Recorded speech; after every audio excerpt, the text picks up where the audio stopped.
Welcome to Luca is a Billionaire, where the only thing I invest in is your answers. You start by cleaning and ordering your dataset. This is non-negotiable.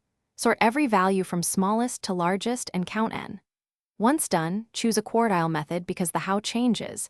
Inclusive uses medians of halves, exclusive uses positions without including the median. Make sure to document the method. Different conventions shift outcomes. You'll use this choice when you calculate positions next, so don't guess. Pick the method that matches your class, textbook or reporting standard. Now compute the numeric positions for Q1 and Q3 using your chosen formula. For example, 0. 25 times n plus 1 in one common method. If the position is a whole number, that value is the quartile. If it's fractional, interpolate between the surrounding values.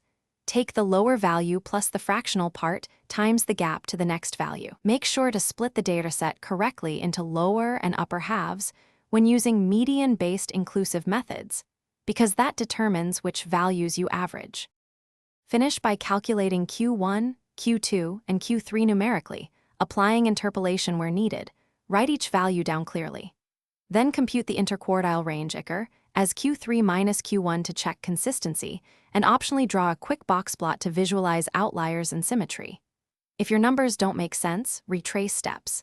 Ensure the list is sorted, n is correct, and you use the same quartile convention throughout. One tip: mismatches almost always come from an unsorted list or mixed methods.